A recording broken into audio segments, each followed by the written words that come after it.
welcome back with another video. So today the topic of discussion, as you can see, is dentition period and succedaneous teeth.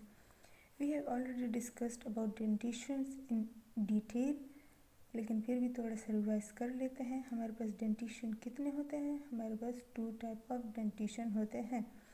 कौन कौन से? Primary dentition and permanent dentition. इनको detail में पढ़ने की ज़रूरत नहीं है. आज हम पढ़ेंगे डेंटिशन पीरियड.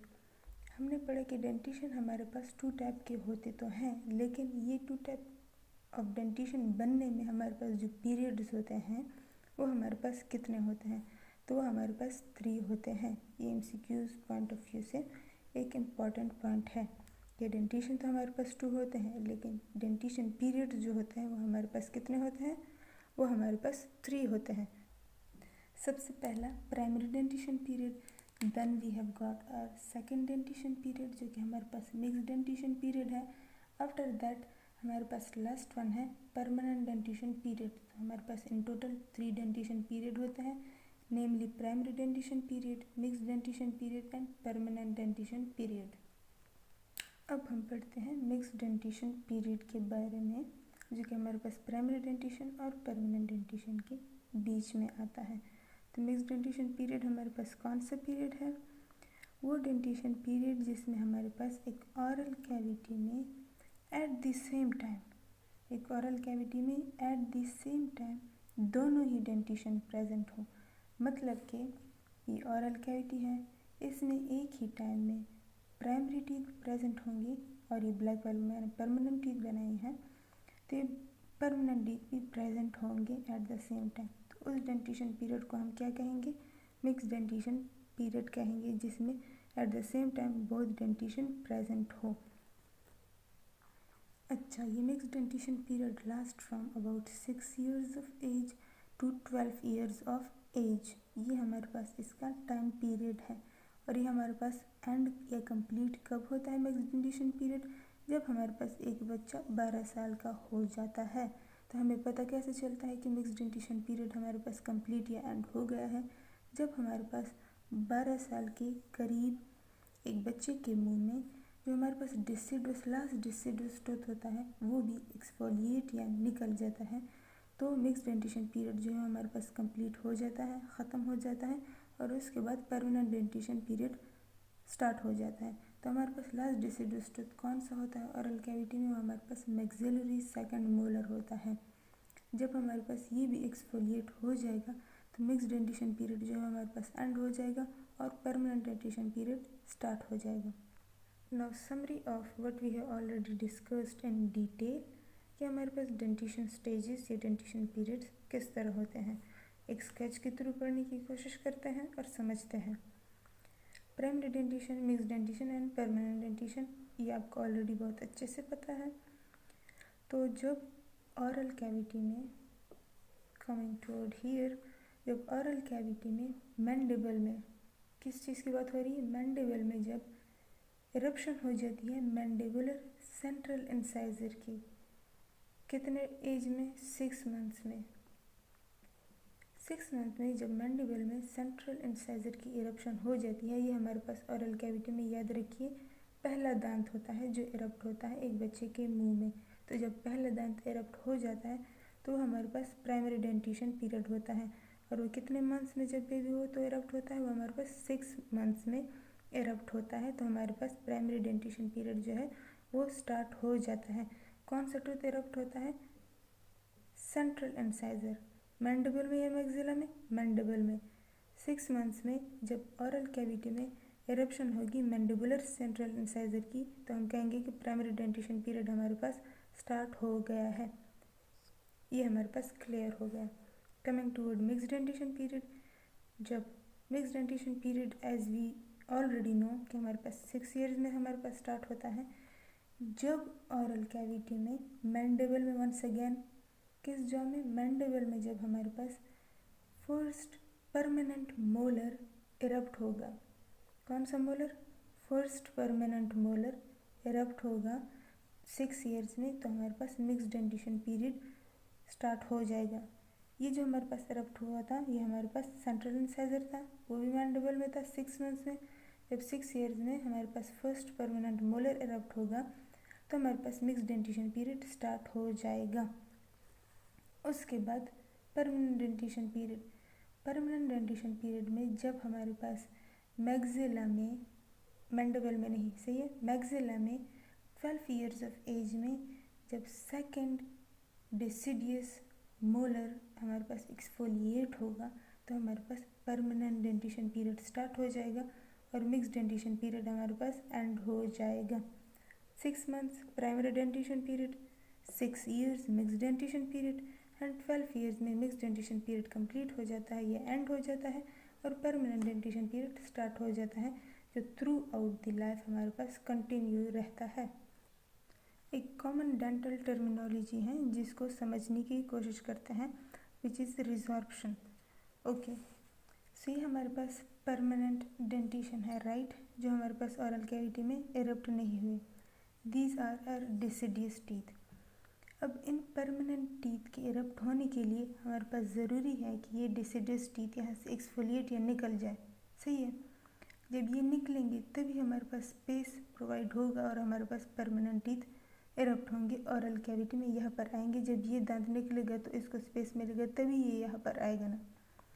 अब ये हमारे पास किस प्रोसेस के थ्रू होता है? फर्स्ट ऑफ ऑल ये निकलने का जो प्रोसेस होता है डिसिडियस टीथ का, कौन से टीथ का? डिसिडियस टीथ का। उनको हम कहते हैं एक्सफोलिएशन या एक्सफोलिएट, निकल जाना। इनके अदर नेम है शड, जैसे पौधों के जो पत्ते होते हैं वो जड़ते हैं, उसी तरह ये दांत भी हमारे पास जड़ते हैं, या फिर आप उनको मेल्ट अवे भी कह सकते हैं। Exfoliate is a medical terminology, so here we will use only exfoliation या एक्सफोलिएट। तो ये डिसिडियस टीथ हमारे पास किस तरह एक्सफोलिएट होंगे? जब इनकी जो ये रूट है इनके हमारे पास रिजॉर्प्शन होगी तो ये हमारे पास लूज़ हो जाएंगे। इनके हमारे पास फॉर एग्जांपल ये रिजॉर्प्शन हो गई, ये हमारे पास लूज़ हो जाएगा, यहाँ से सॉकेट से लूज़ हो जाएगा जब रूट की रिजॉर्प्शन होगी, और ये हमारे पास इजीली एक्सफोलिएट या निकल जाएंगे।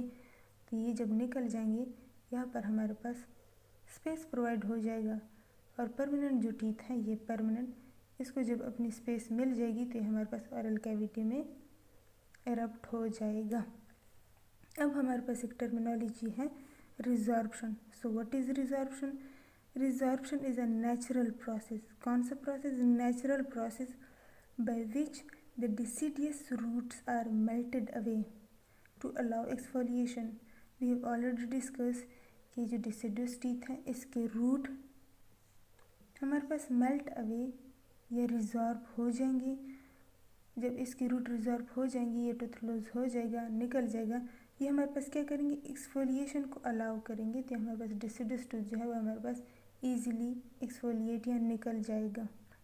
ये प्रोसेस हमारे पास रिजॉर्प्शन था। हमने क्या पढ़ा? हमने दो टर्मिनोलॉजीज़ पढ़ी, एक एक्सफोलिएशन और एक रिजॉर्प्शन। रिजॉर्प्शन हमारे पास नेचुरल प्रोसेस है जिसमें हमारे पास क्या होता है कि डिसिडियस रूट के डिसिडियस टीथ जो होते हैं उनके रूट हमारे पास लूज़ हो जाते हैं।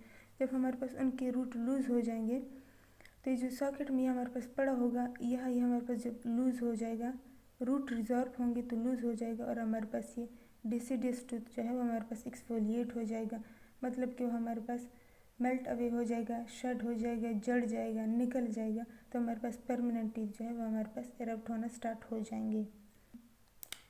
Now coming towards succedaneous teeth. Succedaneous teeth हमारे पास क्या होता है? एक सिंपल सी डेफिनेशन के थ्रू बहुत ही आसान तरीके से समझने की कोशिश करते हैं कि सक्सीडेनियस टीथ हमारे पास कौन से टीथ होते हैं। डेफिनेशन हमारे पास है permanent teeth that replaces exfoliated deciduous teeth. वो परमानेंट टीथ जो हमारे पास डिसिडियस टीथ जो हमारे पास एक्सफोलिएट हो जाते हैं, निकल जाते हैं, उनको रिप्लेस करते हैं, वो टीथ हमारे पास सक्सीडेनियस टीथ होते हैं। फॉर एग्ज़ाम्पल ये हमारे पास डिसिडियस टीथ है, ये परमानेंट टीथ है।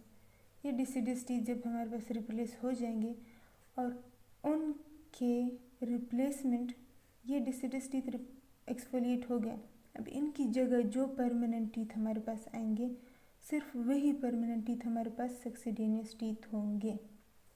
क्या पढ़ा हमने? हमने पढ़ा कि वो परमानेंट टीथ जो डिसिडियस टीथ को रिप्लेस करे वो हमारे पास सक्सीडेनियस टीथ होते हैं। Permanent teeth that replaces exfoliated deciduous teeth are known as succedaneous teeth.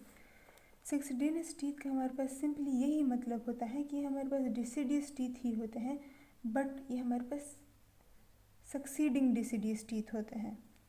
अब जैसे कि हमें पहले से पता है कि हमारे पास डिसिडियस टीथ हमारे पास ओरल कैविटी में कितने होते हैं, हमारे पास 20 डिसिडियस टीथ ओरल कैविटी में प्रेजेंट होते हैं। ये हमारे पास लोअर आर्च के 10 टीथ हो गए, ये हमारे पास अपर आर्च के 10 टीथ हो गए, सही है। अब जब हमारे पास हम कहते हैं कि सिर्फ वही परमानेंट टीथ हमारे पास सक्सीडेनियस टीथ होते हैं जो हमारे पास डिसिडियस टीथ को रिप्लेस करके आए। तो जब हमारे पास एक ओरल कैविटी में टीथ ही डिसिडियस 20 हैं तो सक्सीडिंग टीथ हमारे पास कितने आएंगे, सक्सीडिंग टीथ भी हमारे पास 20 ही आएंगे, क्योंकि हमारे पास इन जो परमानेंट टीथ ने आना है तो उन्होंने डिसिडियस टीथ को रिप्लेस करके ही आना है। यहाँ पर 20 डिसिडियस टीथ हैं और परमानेंट टीथ जो आएंगे इनको रिप्लेस करके ही आएंगे। तो हमारे पास कितनी वैकेंसी मौजूद है, हमारे पास 20 टीथ की वैकेंसी मौजूद है। तो हमारे पास सक्सीडिंग टीथ हमारे पास कितने होंगे ओरल कैविटी में, 20 सक्सीडिंग टीथ हमारे पास ओरल कैविटी में प्रेजेंट होंगी, क्योंकि हमारे पास डिसिडियस टीथ ही हमारे पास 20 है। अब हम पढ़ते हैं कि कौन कौन से परमानेंट टीथ हमारे पास सक्सीडियस टीथ होते हैं। तो जैसे कि हमने डिसिडी हमारे पास डिसिडियस ओरल कैविटी है, इसमें हमारे पास ये सेंट्रल, ये हमारे पास इंसाइजर है, ये 2, ये हमारे पास कैनाइन है और ये हमारे पास मोलर्स है 2। तो जब हमारे पास परमानेंट टीथ आएंगे तो परमानेंट टीथ इन डिसिडियस इंसाइजर्स को रिप्लेस करके यहाँ पर परमानेंट इंसाइजर आ जाएंगे। तो permanent teeth that are also succedaneous teeth are हमारे पास इंसाइजर्स। क्यों, क्योंकि हमारे पास डिसिडियस इंसाइजर से परमानेंट इंसाइजर आया, अपने काउंटर पार्ट को रिप्लेस करके यहाँ पर परमानेंट इंसाइजर एरप्ट हो गया। तो हमारे पास जो परमानेंट टीथ जो सक्सीडेनियस टीथ हैं उनमें सबसे पहले टीथ कौन से होते हैं, उनमें सबसे पहले टीथ जो होते हैं वो हमारे पास इंसाइजर्स होते हैं। फिर ये हमारे पास डिसिडियस कैनाइन है, यहाँ से परमानेंट कैनाइन आएगा, अपनी ही काउंटर पार्ट को रिप्लेस करेगा और यहाँ पर परमानेंट कैनाइन डिसिडियस कैनाइन की जगह एरप्ट हो जाएगा। So the next we have in list is canine, deciduous canine को रिप्लेस करके परमानेंट कैनाइन आया। So we can say that permanent teeth that are also succedaneous teeth are canines. Next हमारे पास यहाँ पर मोलर्स हैं। तो जब परमानेंट टीथ हमारे पास, ये डिसिडियस मोलर हमारे पास वो टीथ होते हैं जो हमारे पास परमानेंट टीथ के प्री मोलर जो होते हैं, कौन से प्री मोलर्स आएंगे, ये डिसिडियस टीथ के मोलर्स को रिप्लेस करके हमारे पास एरप्ट होंगे। तो ये प्री मोलर जो परमानेंट है ये हमारे पास डिसिडियस मोलर को रिप्लेस करके आया है। So we can say that permanent teeth that are also succedaneous teeth are premolars. तो हमारे पास सक्सीडिंग टीथ हमारे पास कौन कौन से हो गए, incisors, canines and premolars, right. अब हम पढ़ते हैं कि वो कौन से टीथ है जो हमारे पास सक्सीडेनियस टीथ तो नहीं होते लेकिन वो हमारे पास परमानेंट टीथ हैं। So the only permanent teeth that are not succeeding teeth are molars. हमारे पास परमानेंट इंसाइजर्स भी इरप्ट हो गए, परमानेंट कैनाइन भी इरप्ट होंगे जिन्होंने अपने काउंटर पार्ट को रिप्लेस किया था, काउंटर पार्ट को रिप्लेस किया था। फिर हमारे पास प्री मोलर थे जो हमारे पास मोलर्स की जगह आ गए। अब हमारे पास परमानेंट मोलर्स तो इरप्ट नहीं हुए ना, तो ये हमारे पास परमानेंट मोलर कौन से टीथ होते हैं, वो टीथ होते हैं हमारे पास जो हमारे पास सक्सीडिंग टीथ नहीं होते लेकिन ये हमारे पास इरप्ट होते हैं। सो हम इस कंक्लूजन पे पहुंचते हैं कि all succedaneous teeth are permanent teeth but all permanent teeth are not succedaneous teeth. क्यों कहते हैं हम ये कि हमारे पास इसका मतलब ये है कि सारे सक्सीडेनियस टीथ जो होते हैं वो हमारे पास परमानेंट टीथ तो होते हैं, लेकिन हम ये नहीं कह सकते कि सारे परमानेंट टीथ हमारे पास सक्सीडेनियस टीथ होते हैं। क्यों, ये हम ऑलरेडी डिस्कस कर चुके हैं। क्योंकि हमारे पास मोलर जो होते हैं वो हमारे पास किसी भी डिसिडियस टीथ को रिप्लेस करके नहीं आते। इस वजह से हम कहते हैं कि सारे सक्सीडेनियस टीथ परमानेंट टीथ तो हो सकते हैं लेकिन सारे परमानेंट टीथ हमारे पास सक्सीडेनियस टीथ नहीं होते। So it was end of today's lecture, and if you have understood it properly, please do not forget to subscribe to my YouTube channel.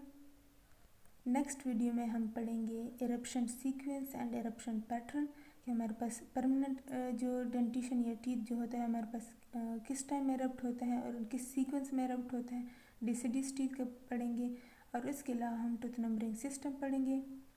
तब तक के लिए अल्लाह हाफिज़।